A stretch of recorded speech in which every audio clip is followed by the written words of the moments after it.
we're going to do two types of movements, a push and a pull of the upper body and the lower body. It's got to be efficient and done right so you can avoid injury and get the most out of this beautiful machine. We're going to be assessing three things: your stability, your symmetry, and whether or not you're going to go through the full range of motion. Let's start with upper body, a push and a pull. First, let's do a pull in the form of rows. You get a bench, you're bent over, and you remember what we talked about with the pronation of the shoulder grid?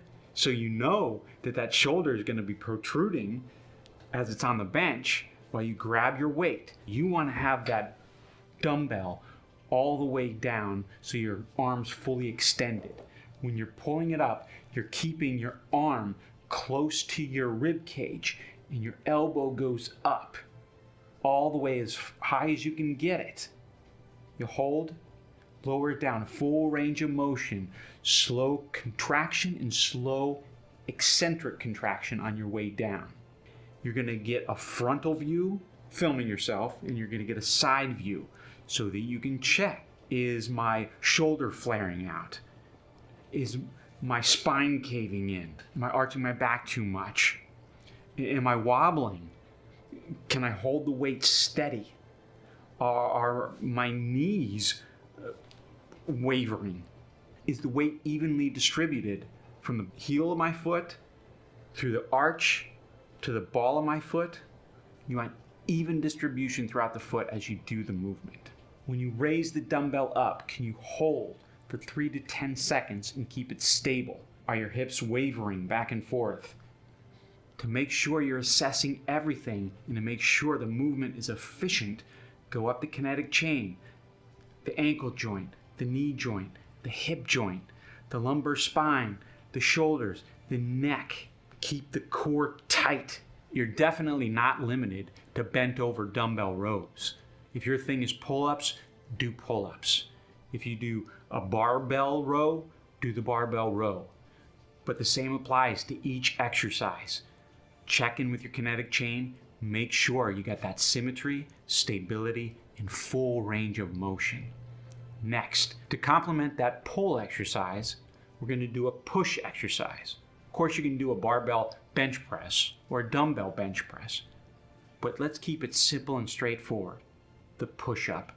You're going to film yourself, a front view and a side view, so you can check the whole kinetic chain. Are you getting full range of motion? Are you starting from the ground where your chest is brushing up against the floor and then pushing up and locking out your elbows, going back down?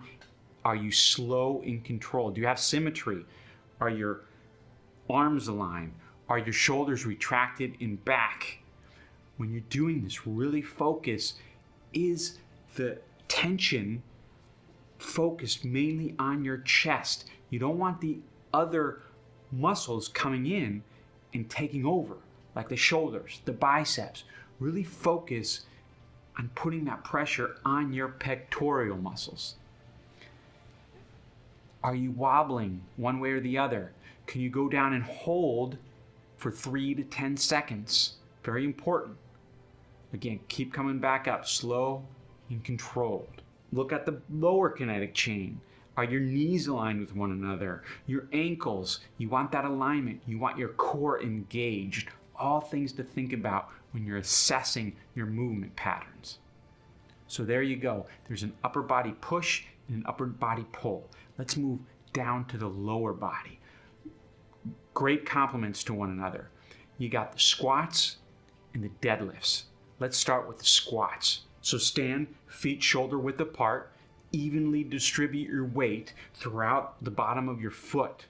You want everything making contact from the heel of your foot to the arch, to the ball of your foot, to your toes.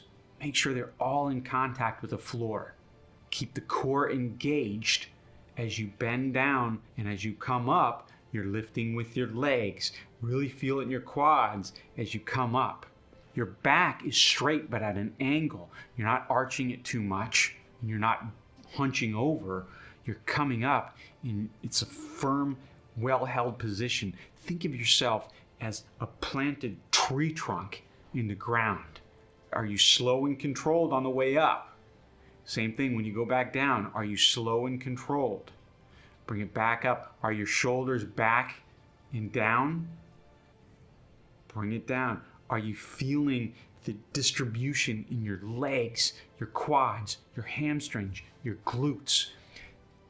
When you're doing it, think of yourself sitting back down on a chair. That's very similar to the motion. That'll prevent you from leaning too far forward. Catch yourselves if your heels start to come up or your toes come up. Can you hold it in the down position for a good 30 seconds? You should be able to. If you can't, there's a lot of work to do. Check for symmetry. Make sure one foot isn't out in front of the other, or make sure one foot isn't out to one side where the other's in. Make sure your knees aren't caving in. Make sure your hips aren't wavering. And of course, make sure you're breathing through all this. You're breathing out on the way up, in on the way down.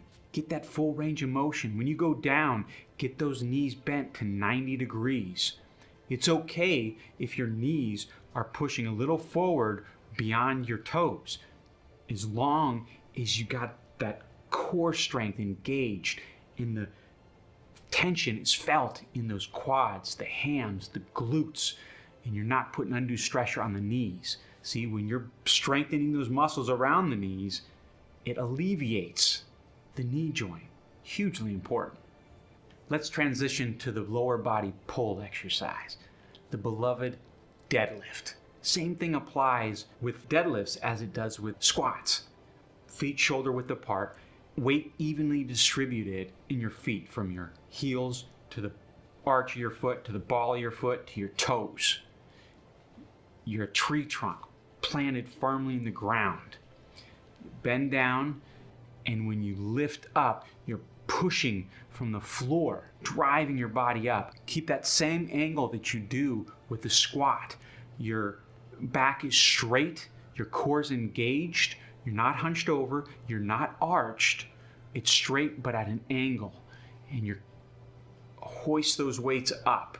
Come to a fully standing erect position. Keep your shoulders back and down. I'll say that quite often. Don't overarch your back. You don't want to do that. But keep that stable posture. On the way down, the back is not arched. Your core is engaged, and then you push through the floor as you come up to an erect position, shoulders back and down, looking straight ahead. You're not looking for perfection in any of these assessments. You're just looking to make sure the kinetic chain is serving you and it's not out of alignment. So when you're looking at the front angle or the side angle, you're looking at the ankles. Are the heels raising up? Look at the knees. Are they wobbly? Your hips. Are you leaning one way as opposed to keeping it in alignment? How about your shoulders? Are they hunched over? Are they arched back? Or do you have them properly engaged in their back and down? Is your core engaged? Those are the things you want to think about. There you have it.